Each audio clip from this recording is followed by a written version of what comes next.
ইরানে একদিনে ২৯ জনের ফাঁসি কার্যকর হয়েছে। ৭ আগস্ট বুধবার তাদের এই ফাঁসি কার্যকর করা হয়। দেশটির অধিকার কর্মীরা জানিয়েছেন, এর মধ্যে একটি কারাগারেই ২৬ জনকে ফাঁসিতে ঝোলানো হয়। এর একদিন আগেই ২০২২ সালে বিক্ষোভের সঙ্গে জড়িত থাকার অভিযোগে একজনকে ফাঁসিতে ঝোলানো হয়েছিল। নরওয়ে ভিত্তিক ইরান হিউম্যান রাইটস IHR জানিয়েছে, তেহরানের বাইরে খারাজের গেজেল হেসার কারাগারে ২৬ জনকে এবং কারাজ শহর কারাগারে ৪ জনকে ফাঁসিতে ঝুলিয়ে হত্যা করা হয়েছে। এর মধ্যে ২ জন আফগানিস্তানের নাগরিক রয়েছেন, তারা খুন, মাদক এবং ধর্ষণের সঙ্গে জড়িত ছিলেন।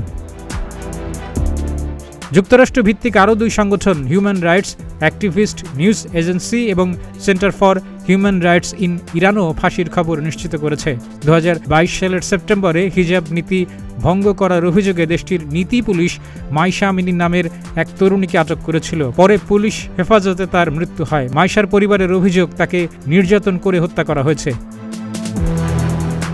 ওদিকে ইরানের রাজধানী তেহরানের আলোচিত এভিন কারাগারে রক্ষীদের সঙ্গে মারামারির ঘটনায় আহত হয়েছেন শান্তিতে নোবেলজয়ী মানবাধিকার কর্মী নার্গিস মোহাম্মদী এবং কয়েকজন নারী বন্দী। নার্গিসের পরিবার জানায়, এক বন্দীর ফাঁসি কার্যকরের ঘটনায় কারারক্ষীদের সঙ্গে বন্দীদের মারামারির ঘটনা ঘটেছে। দীর্ঘদিন ধরে এভিন কারাগারে বন্দী জীবন কাটাচ্ছেন নার্গিস। ইরানি কর্তৃপক্ষ এভিন কারাগারে মারামারির কথা স্বীকার করেছে। এজন্য নার্গিস মোহাম্মদীকে একজন উস্কানি দাতা হিসেবে চিহ্নিত করা হয়েছে। নার্গিসের বয়স ৫২ বছর। ২০২৩ সালে কারাবন্দী থাকা অবস্থায় শান্তিতে নোবেল পুরস্কার পান তিনি। ইরানে মৃত্যুদণ্ড এবং নারী নিপীড়নের বিরুদ্ধে লড়াই করায় তিনি সম্মানজনক এ পুরস্কার পান।